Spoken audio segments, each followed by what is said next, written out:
Bangcwele. Hayi bangcwele.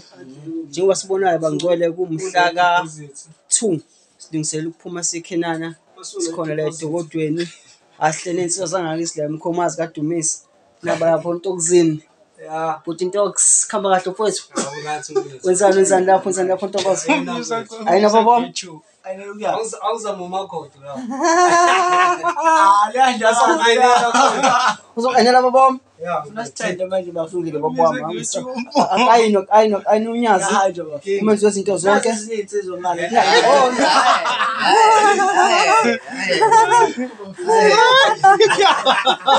Yabo nje angifuni ukufihla. Lento ngifuna ukisho ihlalo balo ukuthi sina sikonyazini uNkulunkulu menze izinto zokumdala wezomhlaba. Angayifihli le nto yayicaca. Akuvele lokho. Isikonyazini umenze izinto zonke. Ngangumfoka vesi lapha ya. Nkosi. Awuzane Nkosi Ndlovu uthi mfowethu Gatsheni. Uthi ngidlala ibhola.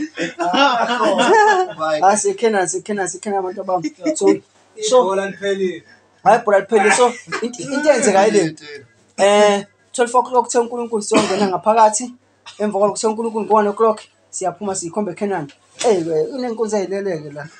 Nangu lapho intwana yami. Ntwana makubonga. Kama kuntwana yami.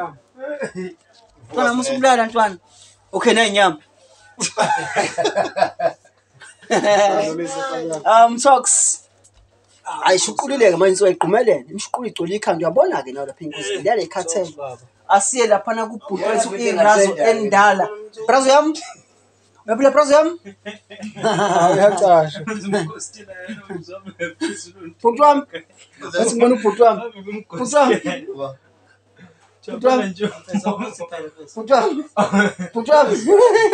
Buka ngala bhuti wami. Bhuti kwenza lo. Ibrazo wethu ubhuti osigadile lo. Usigade kahle kakhulu ke khona lapha edokodweni. Sizonjani usigadile ibrazo yami. No, angeze kanje. Singibona. Ngeze kanje. Zeke kube right.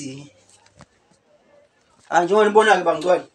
Njengoba nibona bangcwele. Hayi sengiready nami ngibona njengoba wesinene ngithele yonke into kuvunuliwe. Izazi elishodayo.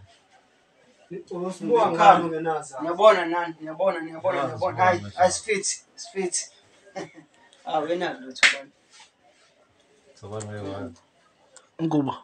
Yeah. Ngubo mfethu. Into wa blankets. Blanket. Ungabe ugule notholoza. We babo. Baba wami. Baba wami.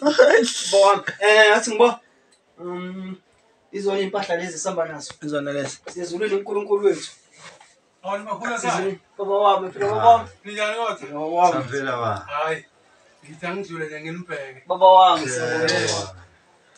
Bafowethu. Hayi ngibonga kakhulu. Sikhona la ngifike ngacela ukubuya isikhwama sami leza. Hayi khona phela. Bengiyabona umshumela umkhizi. Ukuphuphela lo. Mina Wena ukuphuphela.